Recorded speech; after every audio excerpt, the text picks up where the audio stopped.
Assalamualaikum warahmatullahi wabarakatuh.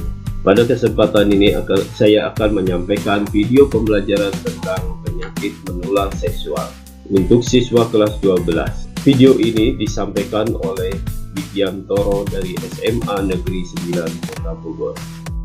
Penyakit menular seksual atau yang sering disebut dengan PMS adalah penyakit yang penularannya melalui hubungan seksual. Penularan tersebut dapat terjadi pada perilaku seks bebas atau seks pranikah, berganti-ganti pasangan, atau dengan penjajah seks, serta hubungan seks berisiko. Mengapa PMS menjadi masalah? Yaitu karena perubahan demografi, jumlah penduduk bertambah, mobilitas masyarakat bertambah, kemajuan sosial ekonomi dan industri sehingga kebebasan bertambah. Perubahan sikap dan perilaku, kurangnya pengetahuan tentang seksualitas dan PMS, fasilitas kesehatan kurang memadai, banyak kasus tidak menunjukkan gejala terutama pada awal mulainya infeksi, merasa bahwa nantinya akan mudah diobati. Gejala atau tanda-tanda PMS. Salah satu atau lebih dari gejala-gejala di bawah ini sering ada pada PMS, yaitu keluarnya cairan dari alat kelamin laki-laki dan perempuan, misalnya penyakit gonorrea, luka pada alat kelamin, tumor, benjolan kutil seperti bunga kol atau jengger, benjolan di lipat paha, pembengkakan di lipat paha, nyeri ketika berhubungan, buang air kecil, nyeri di bagian perut bawah.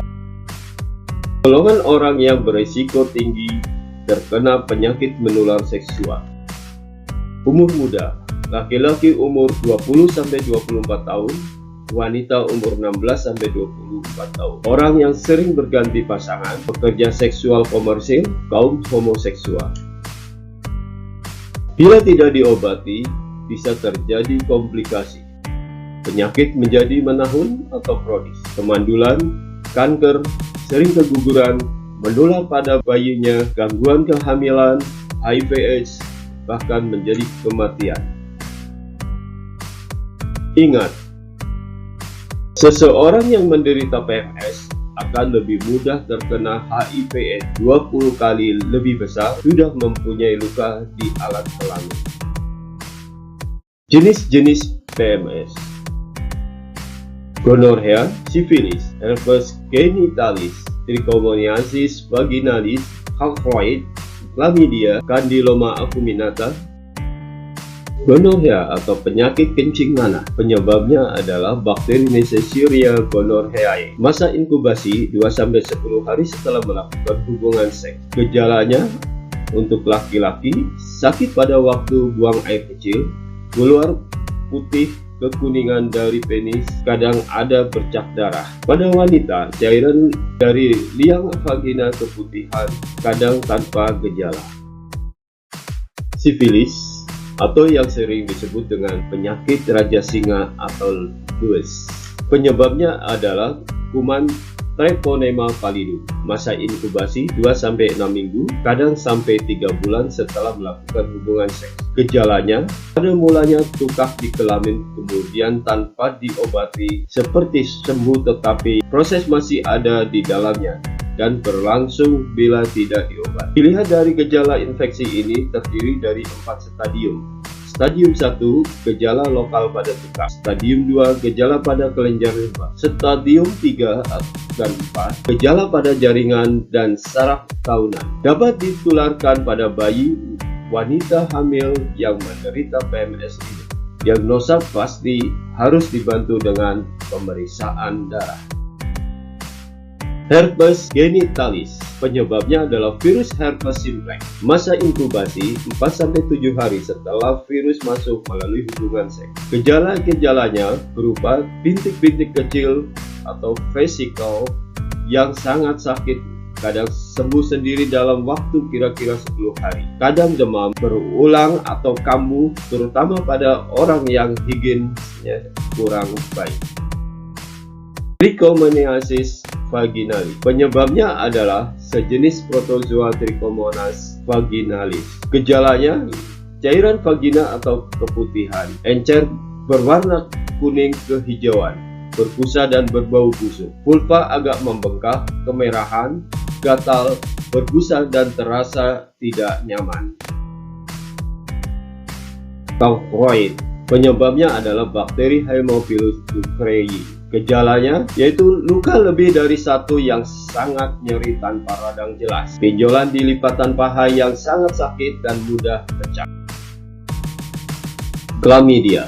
Chlamydia merupakan penyakit yang disebabkan oleh Chlamydia trachomatis. Ini memang tidak menimbulkan gejala yang signifikan, namun Chlamydia tetap harus diwaspadai karena penularannya bisa terjadi tanpa disadari oleh orang yang terinfeksi. Gejalanya keluar cairan dari alat kelamin berupa keputihan yang encer berwarna putih kekuningan, rasa nyeri di rongga panggul, pendarahan setelah berhubungan seksual.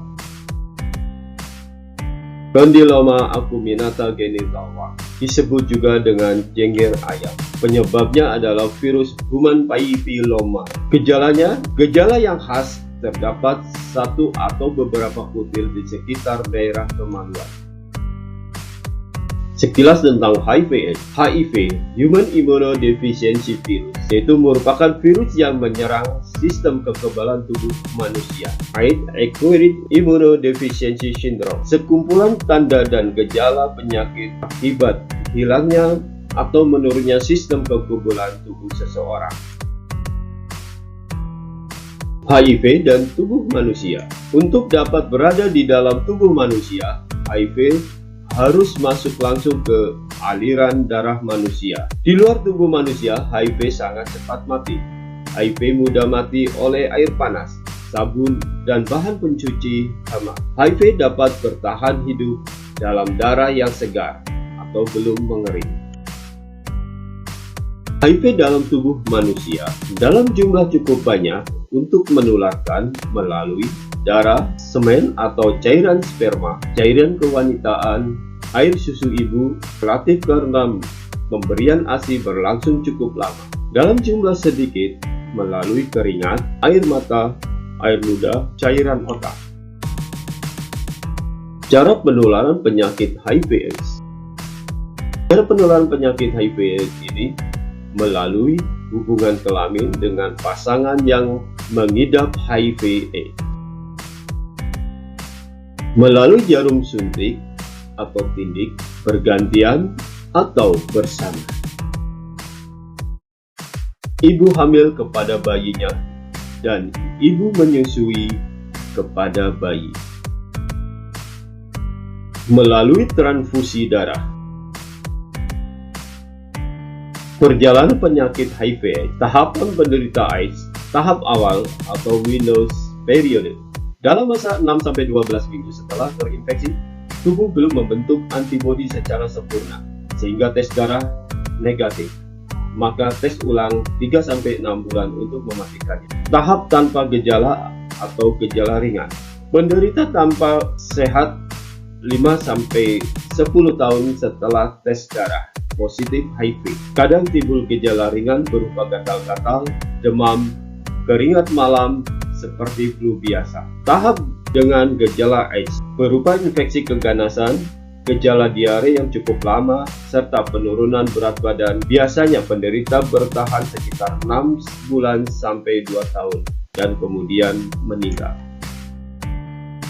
Perilaku yang berisiko tertular HIV/AIDS, berganti-ganti pasangan dalam melakukan hubungan seks, candu narkoba, pengguna jarum suntik atau tindik bekas penderita AIDS, penerima transfusi darah ilegal, tidak mensterilkan alat medis dan non-medis, terutama yang berhubungan dengan cairan tubuh manusia, bayi yang terlahir dari penderita HIV/AIDS. Cara pencegahan penyakit menular seksual. Tidak melakukan hubungan seks di luar nikah. Hindari hubungan seks dengan penjajah seks dan hubungan seks beresiko. Bagi remaja putri perlu diketahui bahwa resiko tertular penyakit menular seksual lebih besar dari putra, sebab bentuk alat reproduksinya lebih rentan. Bagi penderita HIV/AIDS, tidak menerima transfusi darah yang tidak jelas status HIV-nya. Pergunakan jarum suntik, alat tindik, dan tato yang steril, jauhi narkoba, mensterilkan alat medis dan non-medis, berani menolak ajakan yang berisiko tertular HIV/AIDS. Hal-hal yang tidak menularkan HIV/AIDS: bersenggolan dengan pengidap HIV/AIDS, berjabatan tangan dengan pengidap batuk di hadapan kita, berenang bersama dalam kolam renang, menggunakan WC yang sama dengan pengidap, melalui gigitan serangga, makan menggunakan piring yang sama. Cara menghindari seks bebas: menghindari diri dengan cara meningkatkan keimanan dan ketakwaan kepada Tuhan Yang Maha Esa, mengisi waktu luang dengan berbagai aktivitas yang positif, menyalurkan minat dan bakat dalam berbagai bidang yang bermanfaat, mencari tahu informasi bahaya seks bebas dari berbagai sumber, berani mengatakan tidak pada seks bebas. Keterampilan dasar yang penting dalam meningkatkan kesehatan dan kesejahteraan anak dan remaja: pengambilan keputusan, pemecahan masalah, berpikir kritis, berkomunikasi efektif, membina hubungan antar pribadi, kesadaran diri, berempati, mengatasi emosi, mengatasi stres. Say no to free sex. Remaja harus mampu bersikap tegas dan berkata tidak terhadap ajakan melakukan hubungan seks sebelum menikah. Demikian tayangan video pembelajaran tentang penyakit menular seksual ini. Terima kasih atas perhatiannya. Wabillahi taufik wal hidayah. Wassalamualaikum warahmatullahi wabarakatuh.